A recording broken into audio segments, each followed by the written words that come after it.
চাইরোবাই পানি হওয়ার কারণে তোমার ড্রেন সব বন্ধ, তালাই পানি যাইতে পারে না কোনোবাই, তালাই পানি হয়েছে। পানি হয়ে গেছে বৃষ্টির কারণে, বেশি ভয়াবহ বৃষ্টি হয়েছে। বৃষ্টির কারণে 600 মানুষ হইব 1 নম্বর ওয়ার্ডের মাঝে, এরা পানিবন্দী হয়ে গেছে, এরা বাসার থেকে বার হইতে পারেন না।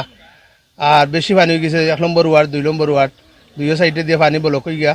আর বিভিন্ন কারণে ময়লা থাকার কারণে ড্রেন পরিষ্কার নাই, আর পানি জমিয়া এই দুইও সাইডের পানি একটু বাড়িয়া বাসা বাড়ির মানুষ যাতায়াত করতে পারেন না।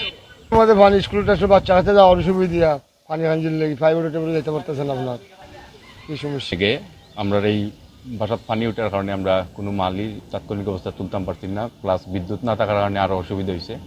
আমরা প্রায় অনেক টাকার মাল নষ্ট হয়েছে। আমাদের ফ্রিজ, সোফা সেটগুলো না তোলার কারণে আমরা অনেক ক্ষতিগ্রস্ত হয়েছি।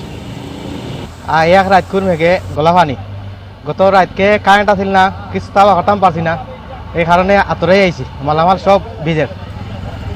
বৃষ্টি হয়ে সাইরা পানি হইয়া ঘর ইয়াদা গেছে, গলা পানি গড় কিছু বাইর করতাম পারছি না, সবটা ডুবে গেছে। আমরা কষ্ট আছে, আমরা কেউ কিছু দিছে না। বৃষ্টির পানি আমরা রুমও মানে সম্পূর্ণ বাসার ভিতরে ঢুকে গেছে গিয়া, আমরা রান্না করতে পারতাম না, আমরা বাচ্চারা লইয়া খুব বেশি অসুবিধার মধ্যে আছি। এখন পর্যন্ত কেউ কোনো সাহায্য করে নাই।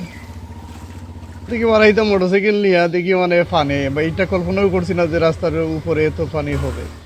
এখন সৃষ্ট জলাবদ্ধতার কারণে জনজীবন খুব অতিষ্ঠ।